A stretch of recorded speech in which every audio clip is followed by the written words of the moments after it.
What's up, guys? Welcome into the Packers Total Access post-game show, victory edition. The Green Bay Packers beat the Indianapolis Colts 16-10 at Lambeau Field, a beautiful Lambeau Field there today. And, man, what a fun game to watch as all the Malik Willis haters are they're hiding in the bushes right now, fellas. I will say that. It's just hilarious seeing that Taylor Lewan threw his old teammate under the bus earlier today.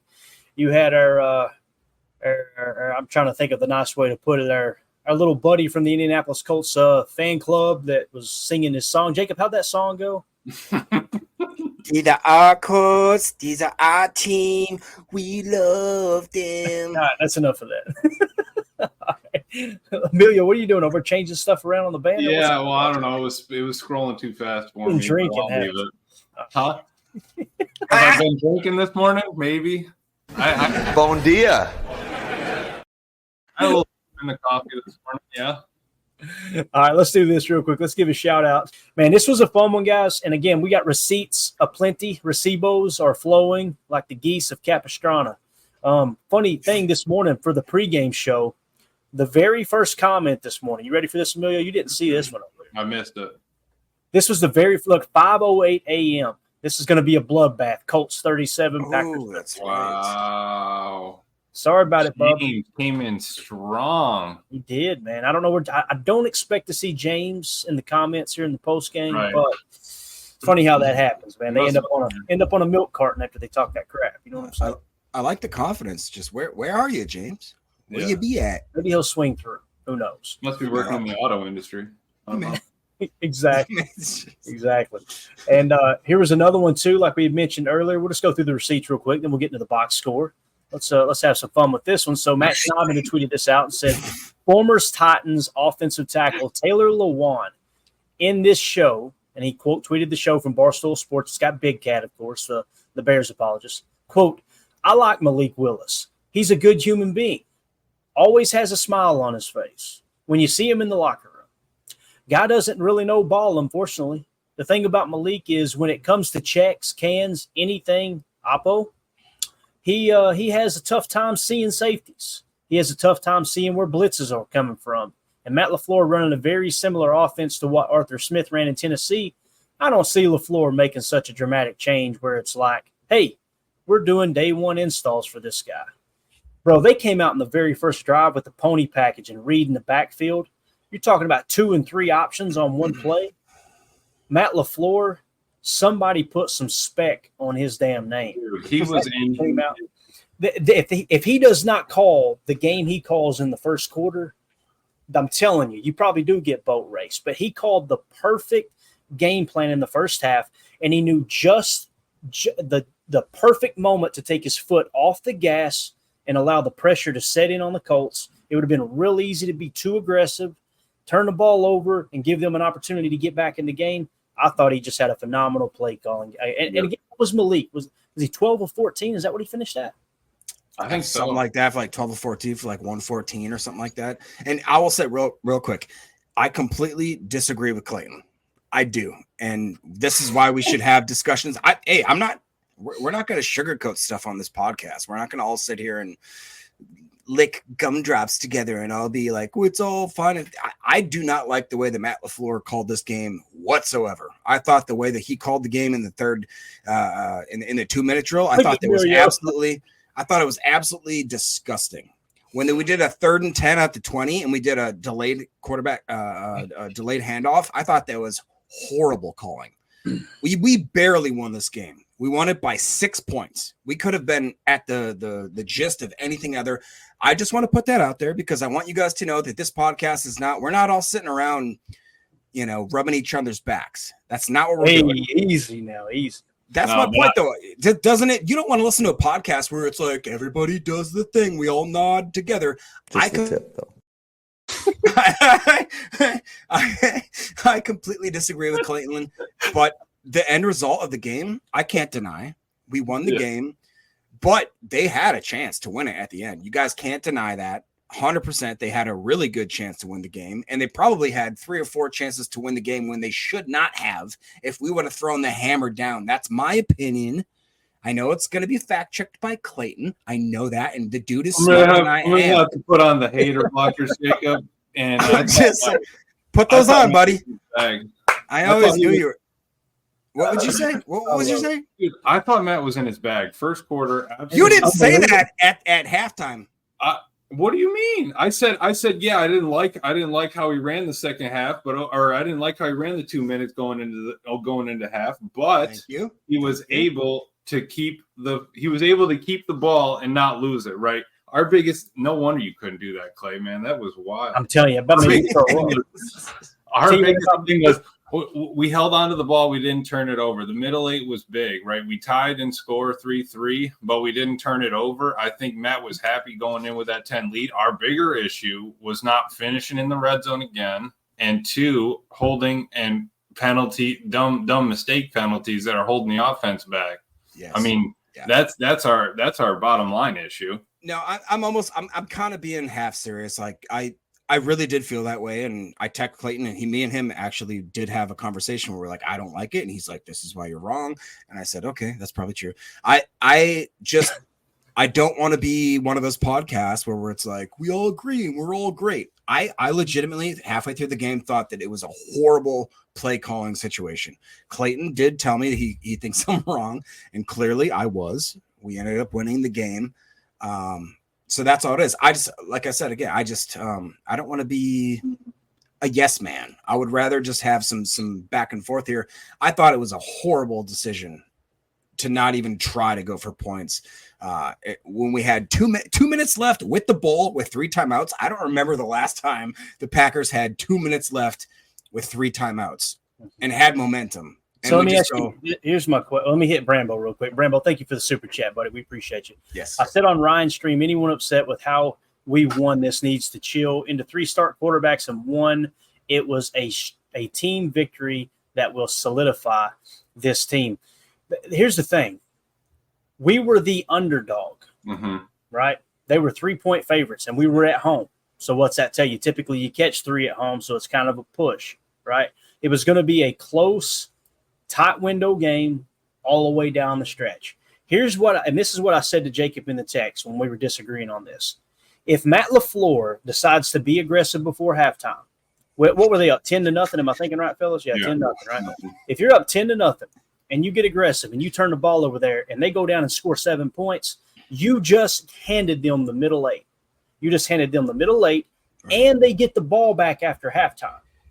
Think about that. You're talking about a potential 14-point swing in the matter of 4 minutes, 6 minutes if you include the last 2 minutes of the second quarter. Now, what I said to Jacob is me sitting here saying that's how I'm looking at the game is going. You can tell this is a slow-paced game. We're controlling the clock. They cannot stop our running game. So if we lean on the clock now becomes your opponent. If you prevent them from getting any momentum in the middle 8 and going into the second half, and you continue to play this game out and you pass when you have to and they load the box, which I don't know, it was literally coaching malpractice that they did not load the box. That cracked me up, that they were refusing to load the box early on. And we just continue to run the ball down their throat. If we go down, if you choose to be aggressive and throw that interception, the same people, and Jacob, I want to say this excludes you, but you tell me if it does include you. Oh, it's me, dude. Shut up. It's the same 3 people that are saying you should have been aggressive. They are in fits the rest of the game when you lose that ball game. It's damned if you do and damned if you don't. All I'm simply saying is the pace of the game, the feel of the game, the momentum of the game. LaFleur in his mind was, you know what? Let's go into halftime with the lead. Let's keep the ball away from them. Let's make sure they don't get a 2-score swing here coming out of halftime, and let's readjust in the second half. I thought it was absolutely freaking beautiful. There's not a person on the face of God's green earth giving the Packers a chance to win this game today. With Malik Willis, who had a career quarterback rating of like 39, and Matt LaFleur goes out and absolutely dominates the play call. He was in his bag all first half. And in the half, he said, you know what? Let's throw this gun on autopilot, and let's just land this sucker nice and soft. Let me add to that, because I would rather him be ready and, studied up on the plays on those couple reverses that we ran. I'm happy he had those handoffs down. I'm happy he had all that. I don't need him to be running a 2-minute offense right this second. You know what I mean? Like, I'm happy Malik got us down the field so many times he did. I'm glad he gave our kicker opportunities. All those things were huge for us. But again, red zone still needs to be tightened up. Again, 12 of 14, 122 yards, a touchdown. And, oh, by the way, he had 41 rushing yards. Right. Jacob. Matt LaFleur, bro. This dude, we said it. This guy's got an opportunity to shut all that. Emilio, you okay? Hey, you may get you a DeWalt battery over there, bro? Oh, boy. You just made him mad, dude. Don't do that. Don't do that. Chris with the super chat says, what do you think about Malik Willis's performance today? Chris, thank you so much for the super chat, buddy. I thought he played phenomenal. He didn't try to do too. You know how many people – you know how many quarterbacks that go out there and get that hero syndrome and be like, you know what, they don't think I can play. I'm gonna go win this thing. And then the throw to Dobbs, I know there's some there's like it's underthrown, and it was. He knew, let me put enough air under this thing where Dobby can at least knock it down or give himself a chance to catch that ball. And what about Romeo Dobbs, man? You talking about clutch. That dude, because that was a huge play. Am I wrong? That seemed like a huge play. That was a third down jump ball, right? Epic. And the way that, like you just talked about, it was maybe a little bit underthrown, but the way that he made that position, the replay didn't do it justice because they started it when he made the catch. He stopped his route, understood that it was underthrown, came back, planted his foot, went above the defender there, and made an acrobatic catch. I just think, again, and that's one of my points, Clay, that I will reiterate here is that Malik Willis 10 for 12. For like 100 and whatever it was. He looked good when we let him throw the ball. Let him throw the ball, dude. Like, there's no reason it should have been 10 to 16. We should have been up like 28-10. That's what I'm saying. That's my only critique. That's what I'm saying is that once you realize that Malik Willis is I think that we got ourselves a backup quarterback for quite a while. He is and the way that he ran the ball, I would tell you, that guy he's talented. He is talented. They talked about how Richardson, he's Cam Newton reincarnate, blah, blah, blah. What I saw on the other side was Malik Willis planting legs, backing dudes up. Like he was making guys look like children out there when he ran the ball. Yeah. Mandy just came up here and slid this across the update desk. She wrote it on a piece of paper, right? Dude, those are the best. Michael loves his sticky notes. Sometimes Tim brings them in and it just says, hey, buddy. Tell me I got a call. He said Washington just won 21 points on all field goals. Their kicker was 7 for 7. The Washington Commanders. That's the kicker Jacob wanted. That's the guy. That's the I got it. Mother trucker, I swear. Unbelievable. Hey, on that note, Narvison. Chris for the super chat. Okay. I appreciate it. How about that, Narvison, guys? But yeah, very impressed with that guy. Jacob, but to your Malik point, all I'll give you is a number 4.7, and I'll have you look over there, and his name starts with Josh, and it ends with your name. And my man carried the ball 32 times for over 4.5 yards a carry. That's wild. Give it to him 3 times in a row. That's a first down. 32 carries for 151. And what's crazy is they loaded the box in the second half and shut him down. That first half, they had no answer for him, man.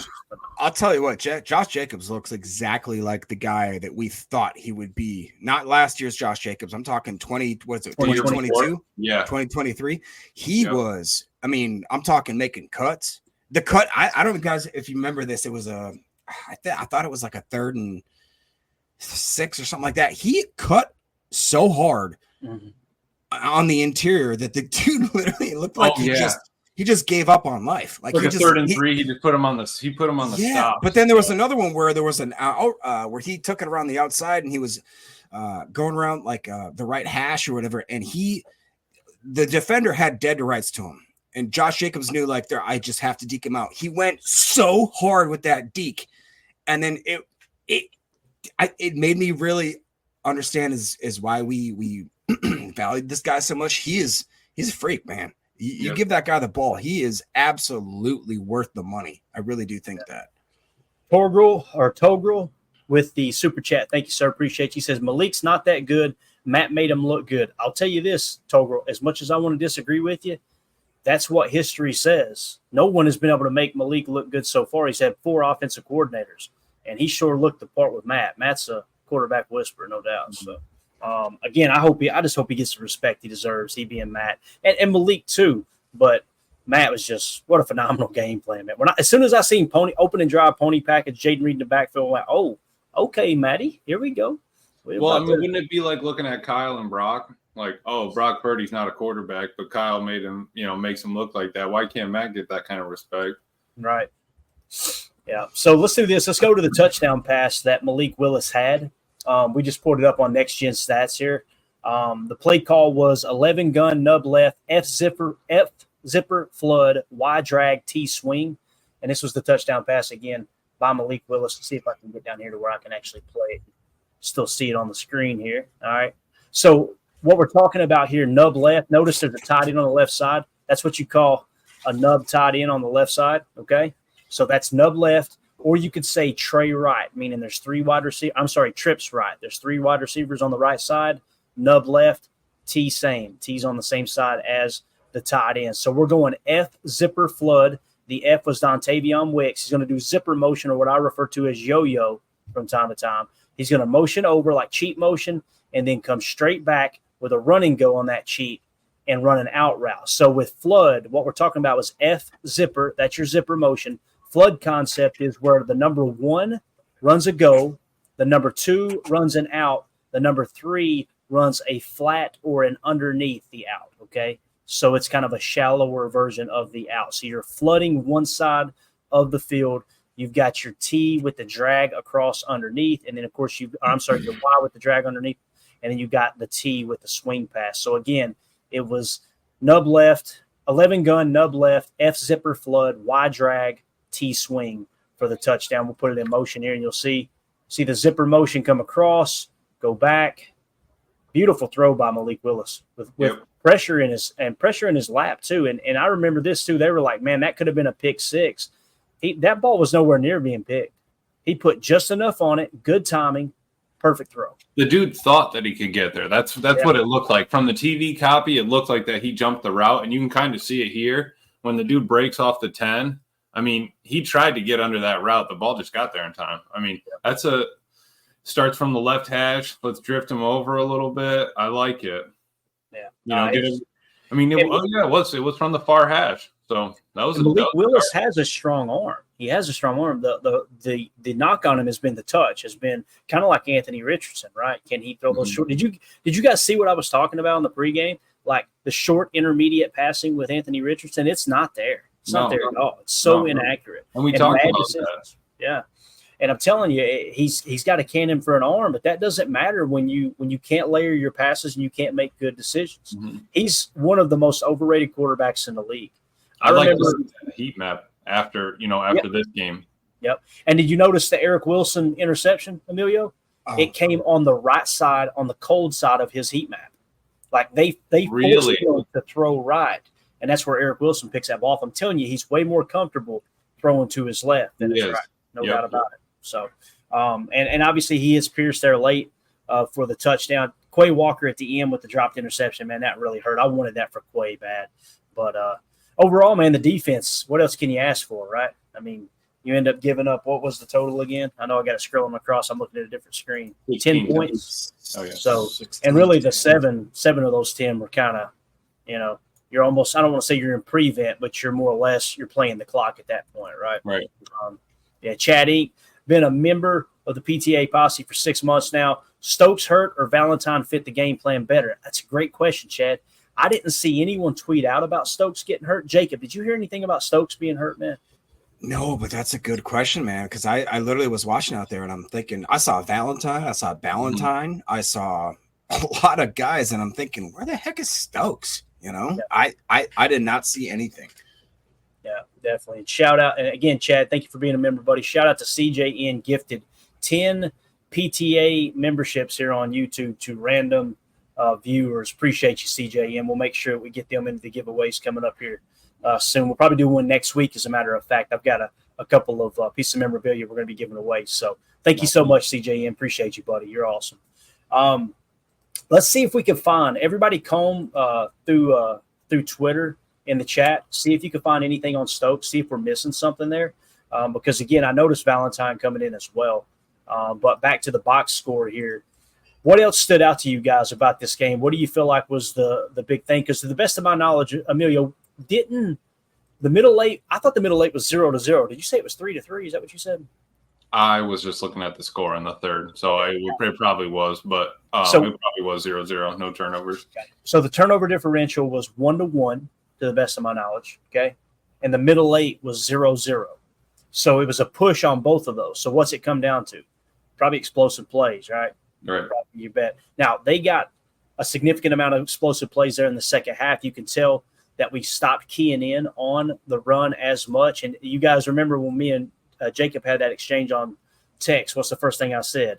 They'll probably start giving up the run a little bit to make sure that they don't take away that they don't give up the big pass. Right. And that's really what allowed them to get back in it. But that's called playing the clock and not your opponent, you know. But as far as receiving, man, Romeo Dobbs, 3 targets, 3 catches, 62 yards. With Malik Willis at quarterback, that's phenomenal, man. Like, that's so good. Now, Tavion Wicks, 4 targets, 3 catches, 26 yards, and that F-zipper touchdown. Tucker Kraft, 2 targets, 2 catches, 16 yards, had a crucial conversion there at one point, too. Yeah. So, what were you going to say, Jake? No, it's just crazy because the announcers, like, kind of basically said it, what we were all thinking, like when we're up 10-0, goes, it feels like it should be 28-0 right now. Yeah. And we're sitting there watching the game. And if you could scroll up just a second there, Clay, and let us see. I had no idea that Jonathan Taylor somehow got 103 yards rushing. That just doesn't seem like what I watched in the game, although obviously he did. And it just – and I think that's a great indicator. At one point, this defense was absolutely shutting them down with everything. Oh, yeah. And it was fun to watch, man. And so the fact that JT got 103, that very surprising to me. You know, that's what started to happen there. I think it was in the third quarter when they started to press into the run. Got late in the third, early in the fourth, they started pressing into the run, and you could tell the Packers were going, okay, you want to run the ball? We'll let you have the run. Right. Let them run the clock off a little bit because those boxes got way lighter. We figured they would start throwing the ball down the field. Right. But doesn't that – I'm sorry, and I hate to keep going back on you and all this kind of stuff, but doesn't it seem indicative that they were still able to run the ball in the late fourth quarter against us? You know what I'm saying? Like, does that make sense? That, like, we still have the option to run the ball in the fourth quarter against a team that should be putting us away right now. That to me just seems – That's what I was saying in the text thread, man. That's the play call for the coaches. Like, you want them to run the ball. The last thing you want to do is give up explosives. You don't want to give up explosives in the air. Now, they got explosives on the ground. That's not part of the game plan. But you start locking in that box because you don't want to get hit for the big touchdown. When you get late in the third quarter and you've got a 2-score lead, that clock becomes your opponent. And I know fans hate hearing that. They hate hearing it. But I'm telling you, if you approach it any other way, yeah, you might get a few more blowouts over the course of your career, but you're going to lose a lot of games you should have freaking won. And those same fans that are complaining about that would be screaming, fire Matt LaFleur, 0-2 start, Jeff Hafley's overrated, all the stuff that we hear, all these hot button topics and takes that you see on Twitter. They would be hammering that stuff right now on Twitter if they had lost that game because they decided to play overly aggressive. That's what would happen. So, do you think it's fair to say that the penalty situation right now is unacceptable? Like, that to me is – I've never been a fan of Coach Butkus and offensive line, man. I feel like who else can you blame for all the penalties on the O-line? That's the thing that gets me. Like, what were their back-to-back holding calls? Is that what it was? Am I thinking right? We had back-to-back holding calls. Indianapolis had 0 at one point. We had 5 for like 78 yards. Like, it was just ridiculous. I called 7 on the first game. We ended up with 10. How many did we end up with today? I mean, the problem is anything over 5 is an issue. I mean, it would be different if it's 5 5-yard penalties. All right, you gave up 25 in actual yardage, but once we get those, holdings, pass interference, all that stuff, that's an issue. But I like back to your timing of the game. I mean, let him run the ball, or else we wouldn't have been at 49 seconds by the time Richardson got the ball back with no timeouts left. Like, if that clock didn't run like it did, they would have had timeouts. Maybe they would have had a 2-minute warning or something like that. and we just played the game. I mean, the dude doubled his attempts and still ended up around 50% completion. Yeah. So we just played the game. He just threw the ball more. Absolutely, man. And I know, thank you, Coach Lynn became a member here on YouTube. Appreciate you, buddy. Got all the old members following back in. Thank you. Thank you. Somebody said something about Josh Myers is unacceptable. I will handle no Josh Myers slander today, and I'll say you why. He did well, right? You can't hardly see it here, but this man is throwing up right before the snap. Go to my Twitter. I can't play the video, but yeah, he literally gets set. They're calling the cadence, and he goes, and he makes sure he doesn't puke on the ball. He goes, comes back, snaps the ball. So watch out, Alan. That's exactly right. He really did, though. That is insane, too. That, like, he had the wherewithal. He's like, I'm going to puke. Yeah. He had a Billy Bob, I'm going to puke. And he goes, I'm not going to do it on the ball because that's going to make it a little slippery. And he just went, why don't I go?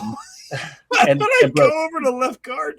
That tweet is running right now, let me tell you. It's we're officially up to 265,000 views on that tweet. Oh my God. Clifford Franklin's over here like, Coach, I see someone puking. I'm gonna start puking. We gotta shuffle the huddle, man. Exactly. All right, let's go to Coach LaFleur. We got him at the podium.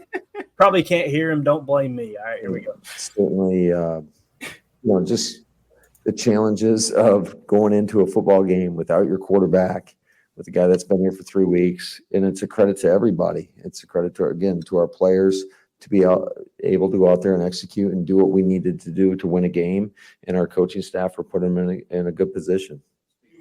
Speaking of executing, like Steno told us, look, we can't just run the ball all game long. He came close, but Malik made the big throw to Dontavian on the touchdown. He makes the big throw to Dobbs on the big gain. Or a catch by Rome. I mean, that was a big time catch. I mean, they both were big time catches because I think Wicks, that ball was coming right when he was out of his break.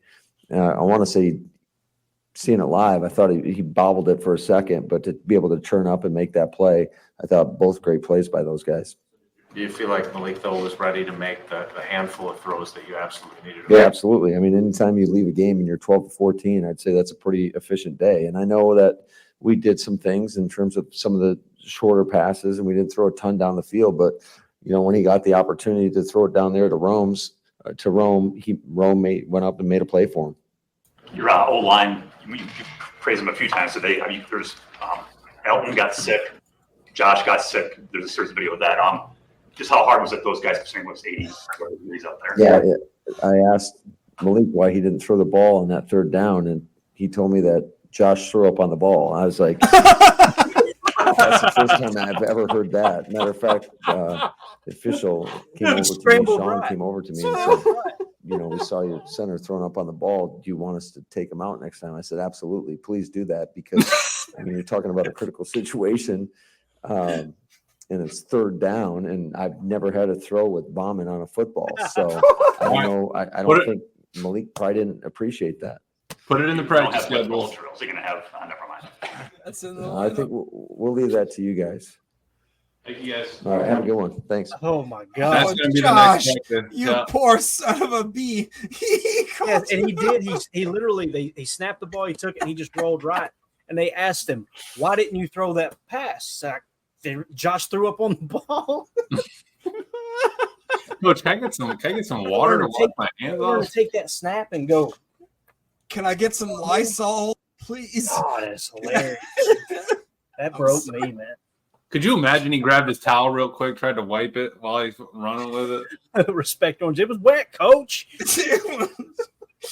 Oh my God. Here we go. Look, here they come in. Look, Tad Samato said there's Yak and then there's Yak. You know what I'm saying? God, it's hilarious, dude.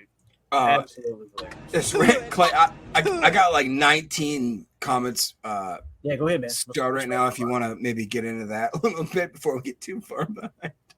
I'm sorry. Oh. This is the tweet I put out a few days ago, by the way. I said, "Hear me out, Packer fans," and I put Willie Beeman with Malik Willis here. All right, so I'm just saying. And there's Jacob's favorite coach, Coach D'Amato, right there. Okay, another one real quick. We're just gonna create a divide here.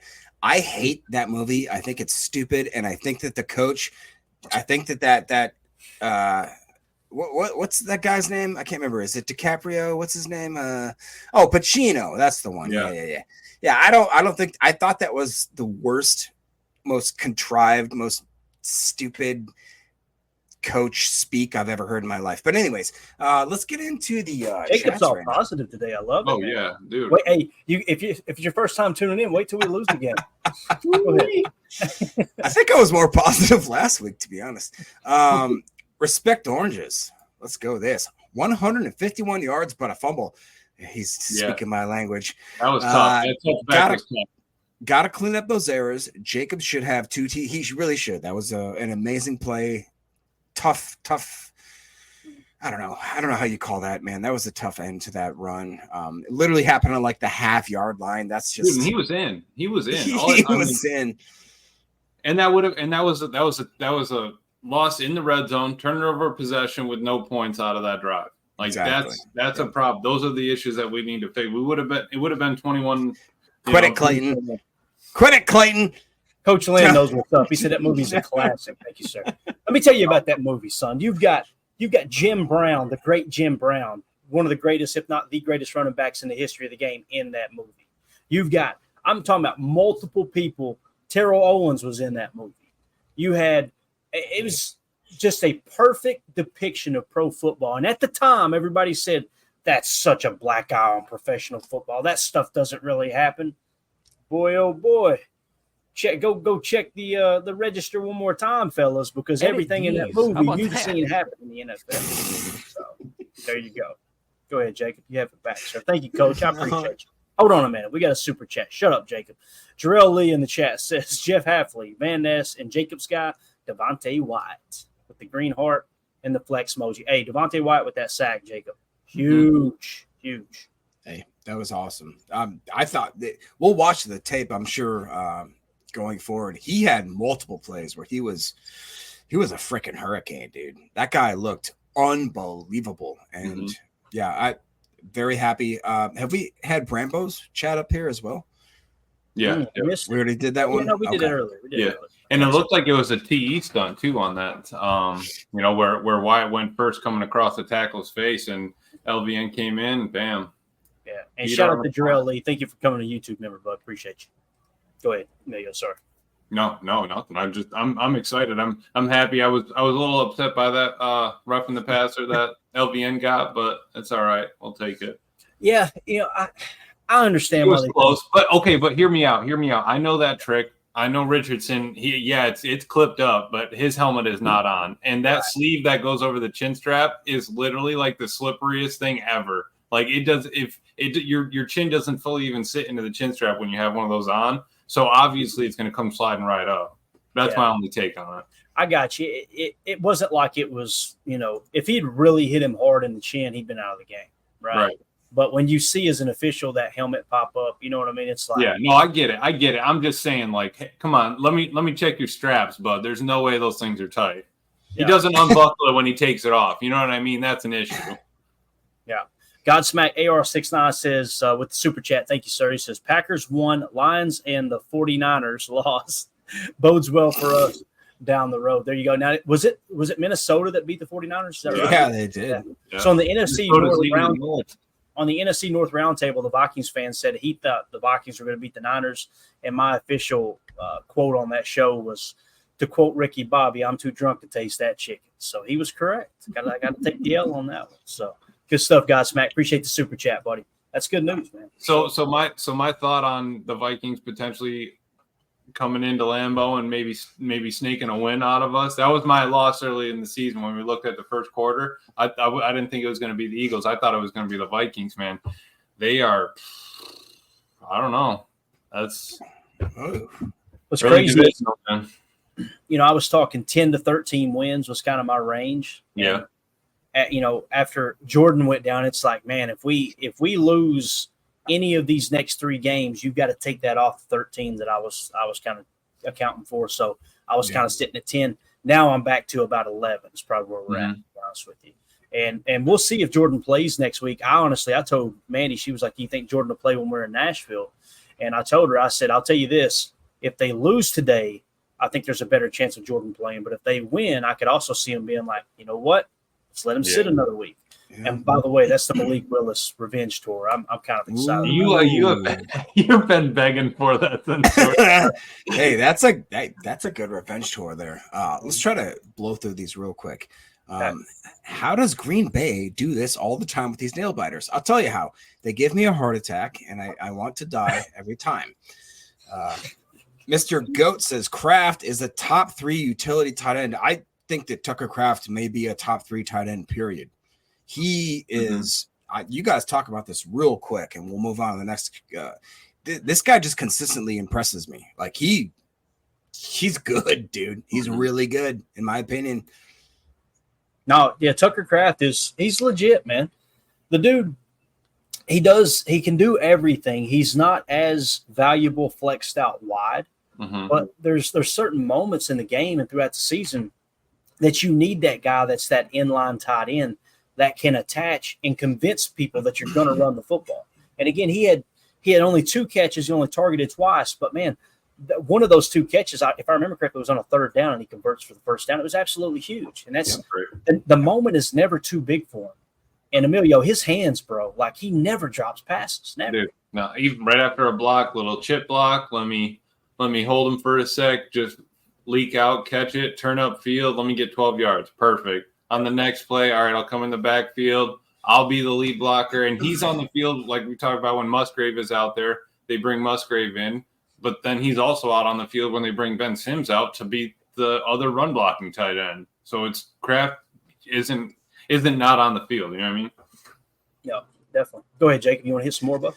Sure. Greg Rice. I want everyone to send a little happy thought or prayer to on Tuesday for my hip surgery. I should be drugged up, but I'm doing PTA. Greg, I hope you have a great surgery and everything goes well. Obviously, the PTA posse will be wishing that for you always, dude. My knee. Perfect drop. Absolutely perfect drop.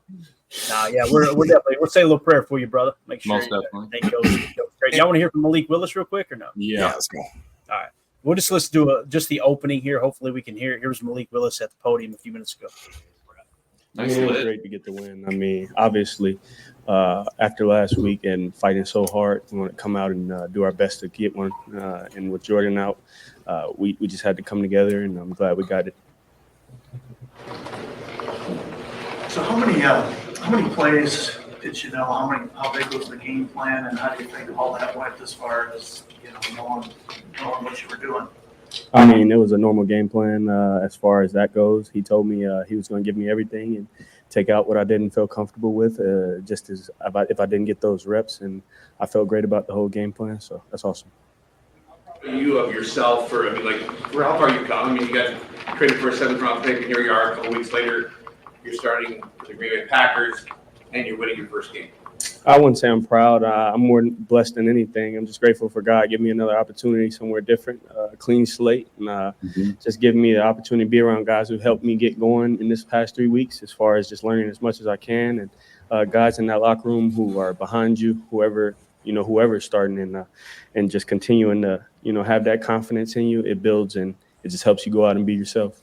A clean slate. How confident were you that if you were able to get an opportunity somewhere else, that you were ready to kind of deliver? I mean, more than anything, you don't know, but you just continue to work until you get that opportunity. I mean, the last opportunity I got to start a game was my rookie year. I wasn't where I wanted to be as far as the offense went, or just where I was playing NFL football, as a rookie. And you don't control that, and it's a results-based business, and that's just what it is. But I just continue to try to work until I get another opportunity, and just so happened it came this week. Boys, we got us a backup quarterback for the next 2 years. That's a good man right there. I'm telling you what. Absolutely. I liked his interview from the start this week. I liked the way he carried himself and the way he responds. And what I liked is when he made the decision to run, he decided. That was great. Sorry. Go ahead. I just had to post that. This was on YouTube, or I'm sorry, on Twitter at UW_Steve. Badger Steve tweeted out this video of Matt LaFleur losing his headset and jumping up and down on the sideline. He was so fired up. That was on the Wicks touchdown, wasn't it, Emilio? Is that right? Yeah. Yep.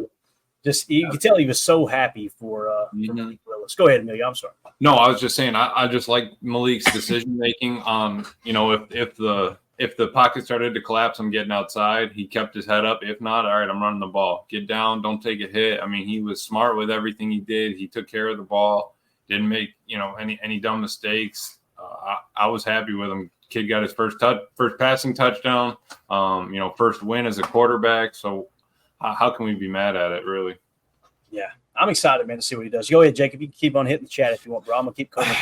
I mean, man, the other problem is the chat's going way too fast. So we've got a lot of stuff we should be starring right now. Todd right here says Malik 85.7 completion rate. Awesome. CJN is coming in, granting a bunch of people memberships. I appreciate that. Obviously, Joe is coming in here. Coach Land, new member. Jarrell Lee is coming in with a new member. Joseph says, sorry if I've been covered already, but does Quay need to be benched? He was so bad. What do we think about that there? I tell you, man, listen, another dropped interception. We've seen it all year last year. I can't. It's hard for me to disagree. I want to say he needs to be. When you say he needs to be benched, then you got to say someone else deserves to start over Quay. I'm not there yet, but he definitely hasn't lived up to that first round hype.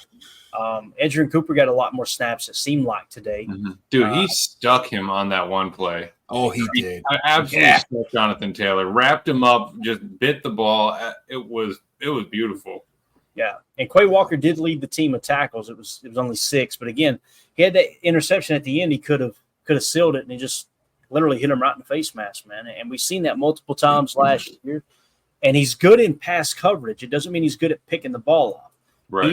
He is very athletic, and he's got really good pass coverage skills. It's just the ball skills themselves, man. I understand where you're coming from. Like I said, I'm not to the point where I think we should bench him for Eric Wilson or Isaiah McDuffie by no stretch, but I understand the frustration. I do. Go ahead, Jake. And then we'll go ahead and say, did the Lions lose to the Bucs? Is that real? Yeah, I believe so. Okay. So we're talking about the Vikings possibly. Did they win over the 49ers? Yeah. Hit us up in the chat. Okay. And the Lions lose. The Vikings won, so I thought they were 2-0 in the division, and we're 1-1. Lions are 1-1, and the Bears are up tonight, man. Gotcha. J. Cole says time of possession 40 minutes to 19 minutes. That's pretty freaking crazy. Like, to me, again, that's where I think the score should be better. But to Clinton's point, that shows that I was wrong, and they controlled the game. They literally controlled the game. There's no reason that I can articulate. What's the word? Articulable. Articulate that in a better way. We just that's right there. It's facts. I just lost to facts. Eric Sutherland says, I'll be 50 tomorrow. Thanks, Pack, for the early gift. Go Pack, go. You're gonna be 50? Don't look a day over 80, dude. You don't look a day over 80. You are great looking guy right there. I'll tell you what. I can't honestly, did we get most of these super chats here? We already got your we got all the super chats. I made sure of that. Okay, cool. Yeah. So let's try to maybe hit on some of the live chats going on right now. Cool. I mean, basically, people are just kind of commenting on what's going on right now. Let's go ahead and mark a few, Jacob. I'll go back to the box score. We need to clean that up anyway. So just mark a few. We'll come back to it, okay? Just to kind of give you guys the quick rundown of the box score from earlier today. Green Bay obviously beats the Colts 16-10. Malik Willis 12 of 14 for 122 yards and a touchdown, no interceptions. His passer rating was through the roof. I don't think we got that stat here. It was in the 120s last I seen. Josh Jacobs on the ground obviously carried the water all day. 32 carries, 151 yards. Should have had the touchdown. Fumbled at the goal line, though, unfortunately. He runs that ball in there, too. This game is over a lot sooner. Malik Willis, 6 carries for 41 yards, most of which I didn't see one designed zone read. It seemed like there was a couple quarterback draws and him scrambling on passing plays, which was phenomenal. Jaden Reed had 2 carries for 37 yards. Marshawn Lloyd, 6 carries for 15 yards. Emmanuel Wilson kind of back down to earth, 5 carries for 9 yards. Bo Melton, 2 carries for 8 yards. All right, receiving-wise, Romeo Dobbs led the way, 3 targets, 3 catches, 62 yards. Dontavion Wicks, 4 targets, 3 catches, 26 yards, and the touchdown on the F-zipper motion. We've got Tucker Kraft, 2 targets, 2 catches, 16 yards. Jaden Reed, 2 targets, 2 catches, 9 yards. Musgrave, 1 target, 1 catch for 6 yards. Marshawn Lloyd had a catch for 3 as well. As far as the defensive side of the ball, like we said, Quay Walker led the team in tackles with 6. Javon Bullard had 5 tackles. Isaiah McDuffie with 4. Xavier McKinney had a tackle for a loss. Let's see what else there. Devontae Wyatt had a sack, 2 tackles for a loss. Great day for him. Lucas Van Ness had a tackle for a loss there on, I think it was Jonathan Taylor, where he tackled him for like a 3 or 4 yard loss. That set the tone for that drive for sure. Yeah. Xavier McKinney had the interception. Matter of fact, we've got that. We're going to show it here in a second. Evan Williams gets the mop-up time interception on the Hail Mary. Still counts. Eric Wilson got the interception too. We talked about the game plan might be trying to force Anthony Richardson to throw to his right rather than his left. He's more comfortable throwing left. At least that's what the passing chart, the hot chart shows. Eric Wilson picks that ball off. I mean, he put it right between his numbers essentially. And then, of course, Braden Narvison, another good day in my opinion. 3 for 4 on the day with field goals and 1 for 1 on extra points. He had a long of 46 yards. One of the unsung heroes, though, Daniel Whelan. That dude can boom it. Had a long of 59 according to ESPN. He had 3 punts for 139 yards. All 3 of his punts inside the 20, 1 or 2 of which were actually right around the 5-yard line. Just a phenomenal job punt. So go ahead, Jake. If you got anything, I'll pull up that interception according to Next Gen Stats here. Yeah, no, I mean, that's it's crazy that maybe we should talk about the fact that our punter is amazing. Like the dude is just literally he's clutch. And I talked about it back in maybe, I don't know, a month ago or whatever, when I was like, why isn't there just like a clutch punter? Like punting seems so easy. How is it not a skill that somebody's just mastered to the point where they can literally put it on here or there? I'm telling you, Daniel Whelan, the Irishman, he seems like he's got it together, man. I mean, he really does seem like he is. And that is an unwritten, I think, unbelievable aspect of the game that people don't really quantify, is that the fact that if you can turn the field, what was it, a 66-yard punt where we're sitting back there? I mean, that legitimately helped us win the game, which is not something you usually say when you're talking about punters. It's usually going to be detrimental to your game or whatever you want to say about that. I also just want to say that this is another good point with the special teams. I've been very critical of them. You guys know that. Greg Rice says, no one is commenting on how Narvi made the kick that was partially blocked. Did y'all see that? When I saw it, I was like, oh no, it's not going in. I wasn't 100% sure it got touched, but if it did, that's just phenomenal, man. It's absolutely wild. 100% it did, but that thing had some speed on it. I'm telling you. Yeah. Going back to the interception from Xavier McKinney, obviously 2 games, 2 interceptions, just a great pickup by Goody in free agency. This was the play according to Next Gen Stats.